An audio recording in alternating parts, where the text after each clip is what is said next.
신문 읽어준 남자입니다. 김명수 대법원장의 공간과 관련된 새로운 논란과 의혹이 오늘 보도되고 있습니다. 더욱이 현 정부 내에서 정부기관이 감사원이 대법원의 공간에 관련돼서 이거 무리한 예산 전용이다라고 지적한 것은 상당히 이례적인 사안입니다. 안 그래도 호화 대법원장 공간이라는 논란이 일었었는데 이 공간에 손자를 위한 놀이터까지 지어줘서 논란이 된 바 있었는데 이번에 감사원이 또 한 차례 지적한 이 의혹은 과연 무엇일까요? 왜 대법원은 무리하면서까지 법을 어겨가면서까지 다른 예산을 전용하면서까지 대법원장의 공간에 리모델링에 그 막대한 돈을 투입했던 걸까요? 잠시 후에 이 의혹과 이 비밀 돌직구쇼에서 상세하게 오늘 파헤쳐보겠습니다. 오늘 조간신문은 어떤 뉴스 보도하고 있는지 지금부터 저와 함께 하시죠. 먼저 동아일보입니다. 자, 청와대의 안보실장과 국정원장의 해석이 다르다면 그건 국민들은 누구 말을 믿어야 할까요? 그것도 북한의 위협적인 무기에 대한 판단, 두 분의 말씀이 다르다면 우리는 누구 말을 믿어야 할까요? 같은 정부 안에서 두 갈래의 목소리가 나왔습니다. 혼란입니다. 자, 국정원장이 안보실장의 발언을 뒤집었습니다. 북한은 ICBM 미사일을 이동식 발사대 텔에서 쏠 수 있다. 불가능하다라고 얘기했던 정의용 안보실장의 말을 보란듯이 뒤집었습니다. 정의용의 안보 낙관론을 국정원장이 부정했다. 동아일보는 이렇게 해석했습니다. 흥미로운 표현이네요. 안보실장의 안보 낙관론을 국정원장이 정면 부정했다. 결과적으로 동아일보는 청와대가 북한의 위협을 애써 축소하려는 것 아니냐라는 논란만 증폭시켰다라고 결론을 내렸습니다. 정의용 안보실장은 ICBM 미사일을 북한이 이동하면서 발사 못한다. 그렇기 때문에 북한 미사일 저거 별거 아니다. 위협적이지 않다라고 발언해서 논란이 된 바 있습니다. 그런데 이 발언을 뒤집은 겁니다.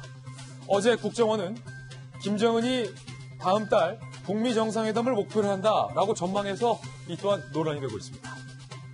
자, 그렇다면 여기서 궁금한 것은 군 내부에서도 북한이 이미 이동식 발사대에 미사일을 싣고 탈탈탈탈 와서 그 발사대 위에서 미사일을 쏜 바 있다라고 수차례 밝힌 바 있는데 왜 청와대의 안보실장이 그거 못 쏜다라고 얘기를 했던 걸까요? 목적이 있었던 걸까요? 사실관계를 잘못 파악하고 있었던 걸까요? 둘 중에 무엇이라도 이는 큰 문제입니다. 잠시 후에 이야기 나눠보겠습니다. 다음 신문입니다. 이번엔 경향신문입니다. 자, 그런가 하면 긍정적인 일도 있었습니다. 한일 간의 대화가 필요하다라는 사실이 확인된 11분간의 만남이었다. 경향신문은 이렇게 썼습니다. 청와대는 진지했다. 우호적인 분위기였다. 일본은 원칙적 입장은 전달했다. 비록 온도 차이는 있었지만 저 사진 한번 보실까요? 11분의 짧은 이 사진 한 장이 그럼에도 저는 의미가 있었다라고 평가하고 싶습니다. 문재인 대통령과 아베 총리가 태국에서 예정이 없었던 단독 환담을 했습니다. 무려 13개월 만에 두 정상이 이야기를 한 겁니다. 너무나도 가까웠던 대한민국과 일본, 어쩌다가 13개월 만에 11분가량 이야기를 하는 사이가 됐는지 안타까운 일인데 두 정상 간의 대화와 해법 도모가 그 어느 때보다 필요한 시점이 아닐까 싶습니다. 저는 이 사진 긍정적으로 봤습니다. 다음 신문입니다. 이번엔 조선일보입니다. 자, 오늘 이 뉴스가 큽니다. 감사원이 지적했습니다. 감사원이 적발했습니다. 누구를? 대법원을. 김명수 대법원장의 공관 공사 때 40만 원도 아니고 400만 원도 아니고 무려 4억 원의 다른 예산이 전용됐다. 감사원이 이를 지적한 겁니다. 그런데 조선일보 보도에 따르면 그 공관 리모델링 때 건물 외관의 마감재, 고급 석재, 건물 외벽에만 8억 원이 들었고 인테리어에 3억 원이 쓰였다는 겁니다. 사진 한번 보시죠. 아니, 대법원장 공간에 인테리어 비용이 3억, 석재에만 8억 원이 쓰일 만큼 막대한 인테리어 비용을 들일 필요가 있느냐라는 논란도 있는데 그 논란보다 더 중요한 논란은 대법원의 예산 전용 절차를 어긴 불법이라는 겁니다.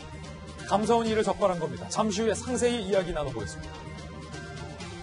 김명수 대법원장 체제에서 앞선 적폐 수사에 대한 판결을 내리면서 규정된 예산을 다른 곳에 전용했다. 이른바 특활비 뇌물 논란도 대법원이 판단을 내린 바 있습니다. 과연 김명수 대법원장의 이 불법적인 예산 전용에 대해서 대법원은 뭐라고 입장을 밝힐지 잠시 후에 이야기 나눠보죠. 다음 신문입니다. 이번에 한국일보입니다. 자, 부산시 경제부시장 유재수 부시장이 사표를 낸 바 있습니다. 그런데 검찰이 조국 민정수석 당시 청와대의 민정수석실에서 이 유재수에 대한 감찰을 무마한 것 아니냐라는 의혹과 관련해서 금융위 등 4곳을 압수수색했습니다. 당시 민정수석인 조국을 수사할지도 주목이 되고 있는데 기사 내용 한번 보시죠. 2017년 유재수 부시장이 업체로부터 금품을 수수했다는 첩보를 당시 조국 특감반이 접수해 감찰에 착수했지만 어찌된 일인지 중간에 감사 중단 결정이 내려졌다는 게 의혹의 핵심이다. 한국일보는 이렇게 썼습니다. 검찰은 그때 조국 민정수석 당시 특감반의 감찰이 왜 돌연 중단됐는지, 그리고 이 같은 의혹에도 불구하고 유재수 부시장이 부산의 경제부시장으로 영전할 수 있었던 배경에는 무엇인지를 들여다보고 있습니다. 잠시 후 이야기 나누겠죠. 다음 신문입니다. 이번엔 한겨레 신문입니다. 오늘 중요한 뉴스가 많군요. 자, 그런가 하면 황교안 자유한국당 대표의 인재 영입 1호였던 박찬주 전 대장의 발언이 논란입니다. 공관병 갑질과 관련해서 의혹을 제기했던 군인권센터 소장에 대해서 삼청교육대의 교육을 한번 받아봐야 한다라는 이른바 험한 말을 쏟아냈다라는 비판이 일고 있습니다. 물론 군인권센터의 그때 당시 그 문제 제기, 법원에서 공관병 갑질과 관련해서 무죄 판결이 냈기 때문에 박찬주 전 대장이 이 문제와 관련돼서 상당히 민감하고 억울해한 심정일 것은 넉넉히 추측이 되지만 삼청교육대에 보내야 된다라는 발언은 아무리 생각해도 너무 나갔다라는 비판이 오늘 쏟아지고 있는 상황입니다. 네, 다음 신문입니다. 이번엔 중앙일보입니다. 중앙일보는 오늘 이렇게 보도를 했는데 리얼미터의 문재인 대통령과 관련된 지지율 여론조사가 뭔가 미심쩍다. 중앙일보는 문제를 제기했습니다. 여론조사 응답자의 53%가 문재인 대통령을 찍었던 사람이다. 즉 대통령의 지지율을 조사하는 데 있어서 그 표집 구간, 설문 대상자의 대상층이 신뢰도에 문제가 있다. 중앙일보는 이렇게 주장을 하고 있는 겁니다. 유권자 대비 대선 득표율은 32%. 대통령 지지층의 목소리가 요즘 발표되고 있는 대통령 여론조사에 과다 반영되고 있다. 중앙일보는 이렇게 주장하고 있습니다. 여권 지지자들이 적극적으로 참여하는 성향이 있다라는 해명이 나오고 있지만 여론조사가 민심과 괴리돼 있다라는 불만이 커지고 있다라고 중앙일보는 오늘 지적하고 있습니다.